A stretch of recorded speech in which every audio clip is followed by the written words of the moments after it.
காங்கிரஸ் கட்சிக்கு திமுக அங்கீகாரம் கொடுக்கவில்லையா என செய்தியாளர் எழுப்பிய கேள்விக்கு அக்கட்சியின் மாநில தலைவர் செல்வ பெருந்தகை பதிலளித்துள்ளார்.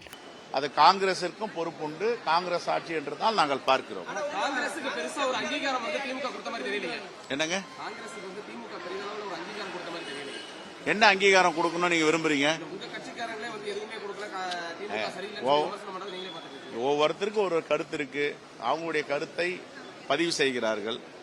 இப்ப எங்க நாடாளுமன்ற உறுப்பினருக்கு 1-2 பேருக்கு ஒரு கருத்து இருக்கு. அதே மாதிரி அமைச்சருக்கு ஒருத்தருக்கு ஒரு கருத்து இருக்கு. முடிவெடுக்க வேண்டியது யாரு? எங்களுடைய தலைமையும் தமிழ்நாட்டில் ஆட்சியில் இருக்கும் அண்ணன் தளபதி அவர்கள் தலைமையும் 2 தலைமையை சேர்ந்து முடிவு பண்ணுவாங்க. இதுக்கெல்லாம் என்ன அவசரம்? நான் பல முறை சொல்றேன், இந்தியா கூட்டணி வலிமையா இருக்கு, எஃகு கோட்டை மாதிரி இருக்கு.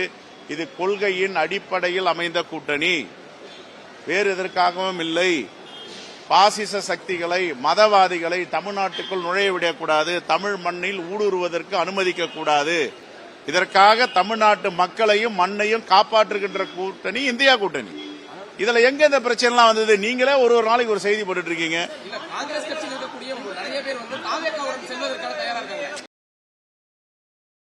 செய்திகளை உள்ளது உள்ளபடி தெரிந்து கொள்ள ரெஃப்ளெக்ட் நியூஸை சப்ஸ்கிரைப் பண்ணுங்க.